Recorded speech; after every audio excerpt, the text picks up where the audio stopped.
2 நாளில் 2 சம்பவம் நடந்திருக்கு.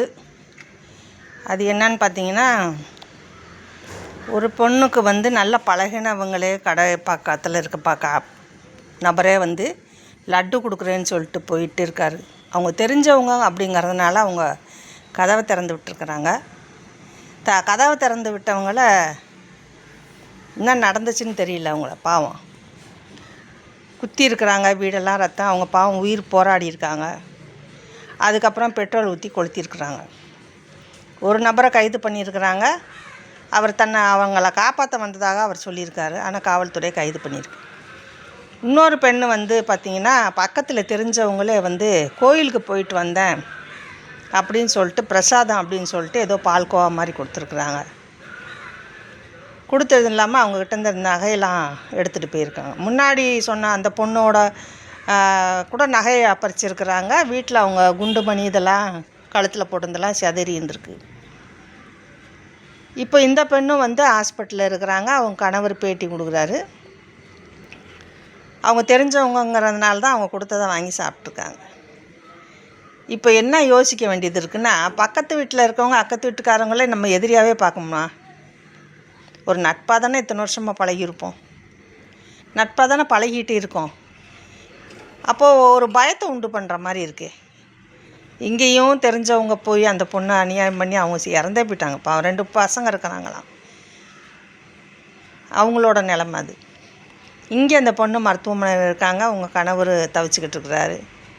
அவங்க 6 பவுன் நகையை எடுத்துகிட்டு போயிருக்கிறாங்க. அந்த பெண்மணி அவங்கள கைது பண்ணியிருக்காங்க. கைது பண்ணுறாங்க, அது வேறு விஷயம். பட் உயிர் போயிடுச்சு. ஒரு உயிர் போயிருக்கு. ஒரு உயிர் மருத்துவமனையில் இருக்குது.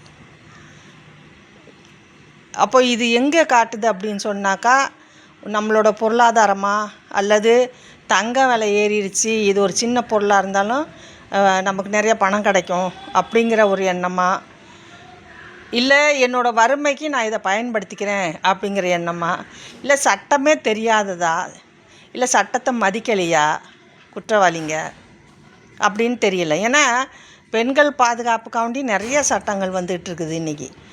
குடும்ப வன்முறை தடுப்பு சட்டம் கூட எப்படி வந்தது? என் பொண்டாட்டி நான் அடிப்பேன், உதப்பேன், கொல்லுவேன், நீ யாரடா கேட்குறதுன்னு வீட்டுக்குள்ளே வச்சு மிதிக்கும்போது நாளைக்கு ஏதாவது செத்து போச்சுன்னா அக்கம் பக்கம் காவல்துறை கேட்கும், நீ பக்கத்து வீட்டுக்காரன் தானேன்னு. ஸோ அவங்க தட்டி கேட்கணும் அப்படிங்கிறதுனால தான் இந்த குடும்ப வன்முறை தடுப்பு சட்டம் வந்துச்சு. 2005 வந்துச்சு. அது 6 நடைமுறைக்கு வந்துச்சு.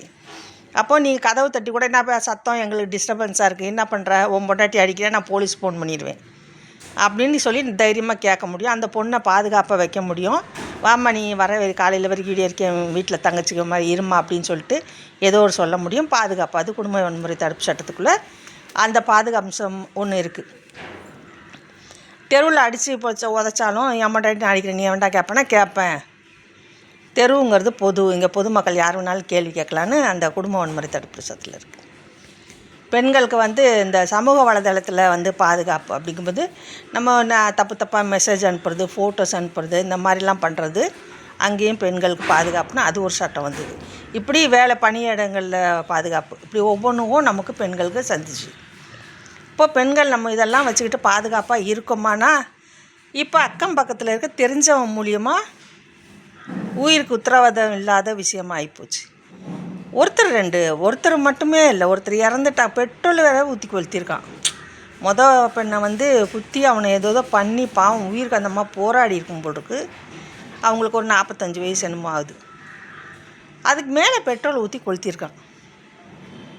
அவங்க ஸ்பாட்லேயே இறந்துட்டுருக்காங்க. அவங்க மருத்துவமனைலாம் வந்திருக்காங்க, ஆம்புலன்ஸ்லாம், அவங்க இறந்துட்டாங்க சொல்லியிருக்காங்க. இப்போ 2வது பெண்மணி காலையில் 11 மணிக்கு ஏதோ ஸ்வீட்டு கொடுத்துருக்குறாங்க. அவங்க கழுத்தில் இருக்கிறதெல்லாம் எடுத்துகிட்டு போயிருக்கிறாங்க. அதே மாதிரி அவங்க ஹாஸ்பிட்டலில் மறுநாள் நைட்டு 3 மணிக்கு தான் அவங்க கண் விழிச்சே பார்த்துருக்குறாங்க. அவங்க கணவரை கூட எனக்கு முதல்ல அடையாளம் தெரியாமல் இருந்திருக்கு. அதுக்கப்புறம் சோதனத்துக்கு வந்திருக்கிறாங்க. இப்போ எப்படி பார்க்கும்போனா யாரை நம்புறது அப்படிங்கிறதே பார்க்க வேண்டியதாக இருக்குது. புருஷன் அடித்தான், உதச்சான், கொடுமைப்படுத்தினா அப்படியே யோசிச்சுக்கிட்டே இருக்கும்போது இப்போ நம்பிக்கை இல்லாமல் ஒரு பக்கத்தில் அக்கத்தில் இருக்கவங்க கூட நம்பிக்கை இல்லாமல் அது மாதிரி இருக்குது. நம்ம எந்த அளவுக்கு நட்பாக பழகுறோம். இந்த நகை ஒரு உயிரை எடுத்துருச்சு, இன்னொரு உயிர் மருத்துவமனையில் இருக்குது. இப்போ தங்கத்துக்கு தான் நம்ம எல்லாத்துக்குமே முக்கியத்துவம் கொடுக்குறோமா அப்படின்னா கொஞ்சம் தயவு செய்து பாருங்கள். அவங்க கடையில் இருந்தாலும் நகையை போட்டே இருப்பாங்கன்றதை அவங்க கவனிச்சிட்டே இருந்திருக்கான். நம்ம உழைக்கிறோம், நம்ம கஷ்டப்படுறோம், நம்ம வாங்கி போடுறோம். ஆனால் யாருக்கோ உறுத்தலாக இருக்குது. நம்ம உழைப்பு, நம்ம அதை சேமிக்கிறதுக்கு எவ்வளோ கஷ்டப்பட்டுருப்போம். அது நம்ம ஆசையாக போடுறதில்ல, மற்றவங்களுக்கு எப்படியோ உறுத்தலாக இருந்திருக்கு பாருங்கள். ஒரு உயிர் எடுக்கிற அளவுக்கு உறுத்தலாக இருந்திருக்கு. தயவுசெய்து சட்டத்தை கொஞ்சம் மதிங்க. சட்டம் இன்னும் கடுமையாகணும். திட்டமிட்டு செய்யக்கூடிய இந்த செயலுக்கெல்லாம் கடுமையான தண்டனை இருக்கணும். மன்னிப்பே கூடாது. ஏற்கனவே பெண்களுக்கு பாதுகாப்புன்னு நிறைய சட்டங்கள் இருந்தாலுமே இந்த மாதிரி ஒரு உயிரை எடுக்கிறதுக்கு நிச்சயமாக மறுபடியும் நீங்கள் பரிசீலனை பண்ணி தூக்கு தண்டனை அப்படிங்கிறத கொண்டு வரணும். எவனாவது ஒருத்தனை தூக்கில் போட்டால் தான் அடுத்தவனுக்கு பயம் இருக்கும். நான் இதை செஞ்சேன்னா ஏன்னா திட்டமிட்டு செய்கிறான். அவன் தெரியாமல் ஒன்று சில கை படித்து கால் படித்து கீழே விழுந்தா செத்துட்டான்னு சொல்கிறதுக்கு தெரியாமலாம் பண்ணலை. தெரிஞ்சு திட்டமிட்டு அவன் போய் ஸ்வீட்டை கொடுத்துற மாதிரி கொடுத்து அவனை அந்த மாதிரி பண்ணியிருக்கான். அந்த அம்மாவை கொலை பண்ணுற அளவுக்கு பண்ணியிருக்கிறான் அவன். அப்போ இது திட்டமிட்ட விஷயந்தான். அது பெண்ணாக இருந்தாலும் ஆணாக இருந்தாலும். இப்போ கூட அந்த பெண்ணு ஏதோ கொடுத்து, ஒரு பெண்ணு தான் இன்னொரு பெண்ணு இதை கொடுத்துருக்குறாங்க, ஸ்வீட்டு கொடுத்துருக்காங்க, கோயிலுக்கு போயிட்டு வந்தேன்னு சொல்லிட்டு. அவங்ககிட்ட தான் நகையும் இருந்திருக்கு. அந்த அம்மா நகையும் அவங்ககிட்ட தான் இருந்திருக்கு. அவங்கள கைது பண்ணிட்டாங்க. இதெல்லாம் திட்டமிட்டு செய்யக்கூடிய தண்டனை இது. அதுக்கெல்லாம் கடுமையான தண்டனை கொடுக்கணும். சட்டம் கொஞ்சம் பரிசீலனை பண்ணுங்கள். இதை பார்க்குறவங்க தயவுசெய்து கொஞ்சம் ஷேர் பண்ணி விடுங்க. போய் சேரட்டும், யார் காதுலையாவது போய் பார்க்கட்டும், யாராவது பார்க்கட்டும், கேட்கட்டும். எவ்வளோ கொடுமையாக இருக்குல்ல. அப்போ நம்ம சுற்றி இருக்க ஒரு 100 பேர்த்துக்கிட்ட 100 வீடு இருக்குது, நம்மளை சுற்றி 100 வீடு இருக்குன்னா 100 பேர்ட்டையும் நம்ம பழகுறோன்னா அப்போ பயந்துக்கிட்டே பழகணுமா? என்னங்க இது? எந்த நம்பிக்கையில் நம்ம வாழ்ந்துக்கிட்டு இருக்கோம்? எனக்கு ஒன்று நான் கீழே விழுந்தேன்னா ஐயோ பக்கத்தில் ஐயோ அக்கா விழுந்துட்டா, அம்மா விழுந்துட்டாங்க, ஓடி வந்து தூக்கு அப்படின்னு தானே பழகிருக்கோம். இவங்க கழுத்தில் நான் போட்டிருக்கேன் நகை. 2 பேரும் 2 சம்பவத்துலேயும் பார்த்திங்களா அந்த நகை தான் பிரதானமாக பிரச்சனையாக இருந்திருக்குது. அந்த பெண் நகையை போட்டுட்டு கடைக்கெல்லாம் வராங்கங்கிறது, கடையில் நிற்கும் போதெல்லாம் நகையோடு இருக்கிறாங்கங்கிறது ஒரு உறுத்தல். இவங்க நகை போட்டிருக்குறாங்க, நான் சும்மா வர மாதிரி போகிற மாதிரி இப்படியே நோட் பண்ணிகிட்டே இருந்தால் அவங்கள இது பண்ணியிருக்கிறாங்க. யாரோட இதுமாதிரி சொல்லுவேன், வழிப்பிள்ளையார் வழி தேங்காயை கடை தேங்காயை வழிப்பிள்ளையார் உடைச்ச மாதிரி எடுத்துகிட்டு போய் உடைச்ச மாதிரி. யாருக்கு யார் உரிமை கொண்டாடுறது? பாவம் இல்லை? அப்போ தண்டனை சட்டத்துக்கு மதிக்கலையா? சட்டத்தை பற்றி உங்களுக்கு தெரியலையா? இல்லை பணம் காசு இருந்து செலவு பண்ணால் சட்டத்தை நம்ம விலைக்கு வாங்கிடலான்னு தோணுதா? என்னன்னே தெரியல. தயவுசெய்து இதுக்கு சட்டமெல்லாம் தயவுசெய்து நீதிமன்றங்கள்லாம் இதை கொஞ்சம் கவனத்தில் கொண்டு இன்னும் கடுமையாகணும். இந்த திட்டமிட்டு செய்யக்கூடிய செயல்பாடுகள்லாம் கடுமையான தண்டனை கொடுங்க. ஜாமீன் கூட கொடுக்காதீங்க. ஜாமீனுங்கிறது 90 நாட்களில் கூட சுயமாக அவங்களுக்கு ஒரு ஜாமீன் கொடுத்துட்றாங்க. கேட்டாக்கா ஜனநாயக நாடுன்றாங்க. ஆனால் ஓடி போயிடுறான், அடுத்து காணாம போயிடுறான். 90 நாளில் ஜாமீனில் அவன் சொந்த ஜாமீனில் வந்தோடனே ஆல் எஸ்கேப். இந்த மாதிரி பல வழக்குகள் இருக்குது. தயவுசெய்து மக்கள் கொஞ்சம் யோசிங்க. புதுசாக பழகுறவங்களையும் கூட யோசிங்க.